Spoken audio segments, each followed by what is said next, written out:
Where do the Hanging Gardens of Babylon hide? According to official history, the Hanging Gardens of Babylon are considered one of the 7 wonders of the ancient world, an extraordinary engineering feat that featured lush, multi-tiered gardens and shady grottos filled with a rich variety of flowers, trees, shrubs and vines. However, scholars admit that this marvel remains the only one among the wonders whose very location is still a mystery. Moreover, many researchers question the existence of the gardens themselves, as not a single ancient Babylonian text has been found that mentions or describes them. Ultimately, scholars are left in the dark about what these gardens actually looked like. Additionally, extensive archaeological excavations in the presumed area of the gardens have yielded no results. This begs the question, where do we get our information about the Hanging Gardens if the ancient Babylonians themselves seem to have known nothing about them?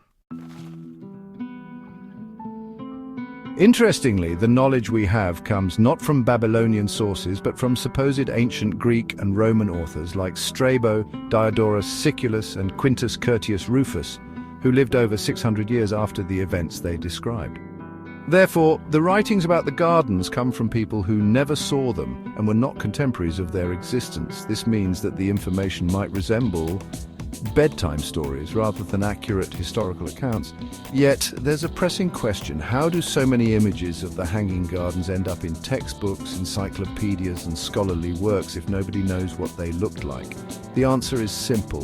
These depictions are not based on historical facts. They are the flights of fancy of artists. Amusing, isn't it? But there's an even stranger aspect that isn't commonly discussed. All these so-called ancient authors who supposedly mention the gardens never existed. They were invented by the Florentine writer Poggio Bracciolini in the 15th century.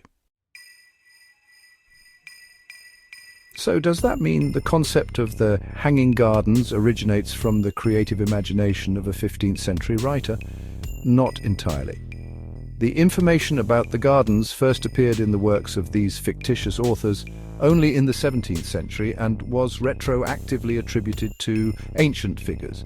Here's a fresh tidbit. In the original version of Strabo's Geography, published in the late 15th century, there were only 9 complete parts and a few fragments. Interestingly, there was no mention of Babylon or the Hanging Gardens at that time. The gardens became widely known only in Strabo's 16th part, published at the end of the 17th century thanks to Renaissance enthusiasts in Italy, who found, translated and published the missing fragments.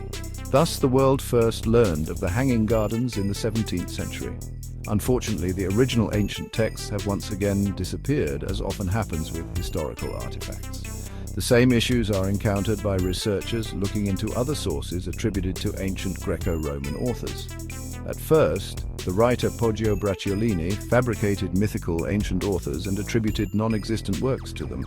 Then, other writers accidentally discovered the missing pages of these ancient texts, and the world seemingly learned about the magical Hanging Gardens of Babylon. To summarize, the first reliable information about the gardens appeared unexpectedly at the end of the 17th century. Keep this in mind. In simpler terms, the tales of the gardens told by Strabo, Diodorus Siculus and Quintus Curtius Rufus are outright fabrications of the 17th century. Therefore, the legends of the Babylonian king Nebuchadnezzar II and his young wife Amytis can be left for historians who enjoy fairy tales, but questions remain. Why did all these myths about the wondrous Hanging Gardens begin surfacing specifically in the late 17th century? Why were the missing fragments of Strabo's and other authors' works regarding the gardens discovered only then? And why did the information first emerge in Italy, rather than in some other part of Europe? What inspired the writers of the 15th century to create such an astonishing legend? I decided to conduct a small investigation, and the answers came quickly. It turns out that in the 17th century, a magnificent palace and an opulent multi-tiered garden with shady grottos were built on the island of Isola Bella. This tiny island, measuring just 320 by 400 meters, is situated on Lake Maggiore in a picturesque location between Switzerland and Italy, not far from the town of Stresa. From a distance, the island resembles an ancient ship, with a fantastical multi-layered park and a stunning palace on its deck. However, the story of its creation is particularly astonishing, as it strangely echoes the legend of the Hanging Gardens of Babylon. The head of the wealthy Milanese family, Bromeo Carlo III, envisioned transforming this barren, rocky island into a paradise for his wife, Isabella d'Adda. In her honor, the island received the new name Isola Bella, which translates to beautiful island.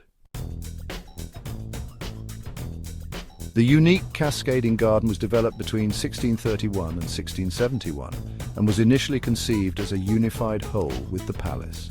In 1631, Carlo III commissioned Milanese architect Giovanni Angelo Crivelli to create the garden on this desolate island, designing a system of terraces featuring fountains, sculptures, and architectural elements.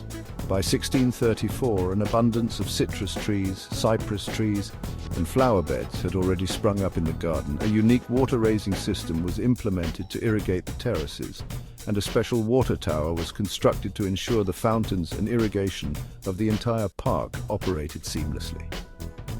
By the mid-17th century, an Italian garden composed of 10 terraces featuring niches, fountains, and sculptures by the Italian master Carlo Mantegna sprawled before the palace.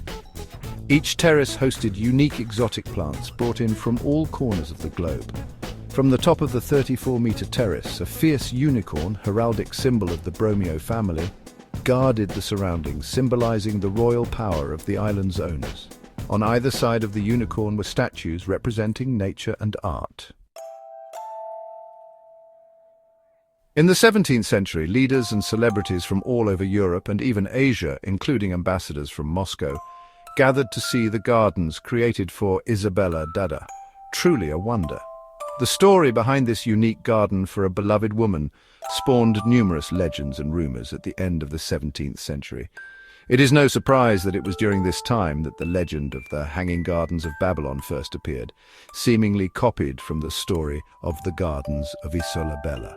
Crafty writers simply transferred the tale of Isabella's garden from 17th century Italy to the works of fictitious ancient authors, concocted by Poggio Bracciolini in the 15th century. And there you have it, the entire mystery of the Hanging Gardens of Babylon. Meanwhile, historians continue their search, unaware that these gardens may have never existed. What do you think about this story? Share your thoughts in the comments. Don't forget to subscribe to the channel if you haven't already and hit the bell to not miss the next videos. Until next time.